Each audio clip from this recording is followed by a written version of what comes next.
τον Παντελή Βαλασόπουλο. Εδώ στην Αθήνα όλα αυτά μεταφράζονται σε μέτρα και σε συνήθως φόρους που επιβαρύνουν ακόμη περισσότερο τους οικογενειακούς προϋπολογισμούς. Οι γονείς των μαθητών ιδιωτικών σχολείων ενώνουν σήμερα τις φωνές τους κόντρα στην επιβολή του 23% ΦΠΑ στην εκπαίδευση, στα σχολεία και φροντιστήρια. Η Αναστασία Τσιβκούλη είναι στη τηλεφωνική γραμμή. Αναστασία. Ναι, Αντώνη, χιλιάδες οικογένειες με παιδιά σε ιδιωτικά σχολεία, πολύ περισσότερες οικογένειες με παιδιά σε φροντιστήρια, δεν θα αντέξουν μέσα στην κρίση να σηκώσουν ένα επιπλέον οικονομικό βάρος από το ΦΠΑ του 23% στα δίδακτρα σχολείων και φροντιστήριων. Αντιδρούν έντονα και στη συνέντευξη τύπου που έδωσαν πριν από λίγο οι εκπρόσωποι τους, μέσα σε μια κατάμεστη αίθουσα από γονείς, εκπαιδευτικούς, ιδιοκτήτες σχολείων.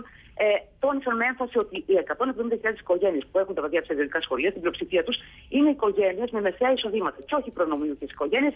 Αυτό, όπως λένε, είναι ένας μύθος και είναι χαρακτηριστικές περιπτώσεις οικογενειών, στις οποίες εργάζονται και οι δύο γονείς και το να στείλουν τα παιδιά τους, κυρίως σε μικρές ηλικίες, σε ιδιωτικά σχολεία, είναι ανάγκη, όπως είπαν, και όχι πολυτέλεια, τη στιγμή που τα δημόσια σχολεία παρουσιάζουν μεγάλες ελλείψεις και απασχολούν ελάχιστες ώρες τους μαθητές. Ανοιχτό άφησαν το ενδεχόμενο να προσφύγουν στη δικαιοσύνη. Δεν θα αφήσουμε ο πρόεδρος των γονέων, το τρένο πάντως, να έρχεται κατά πάνω μας, προαναγγέλλοντας αντιδράσεις. Σε λίγη ώρα, τις δηλώσεις για το θέμα του ΦΠΑ θα κάνει και ο Υπουργός Παιδείας, ο κ. Νίκος Τίλες, και θα σας ενημερώσουμε σχετικά. Αναστασία, ευχαριστούμε πολύ και μπορούμε να παρακολουθήσουμε ένα σημείο από την τοποθέτηση του Προέδρου του Συντονιστικού Γονέων Μαθητών Ιδιωτικών Σχολείων. Τι σκοπεύετε να κάνετε για αυτό το θέμα? Καταρχάς, δεν σκοπεύουμε να κάνουμε εμείς. Πιστεύω ότι θα κάνει ο Πρωθυπουργός.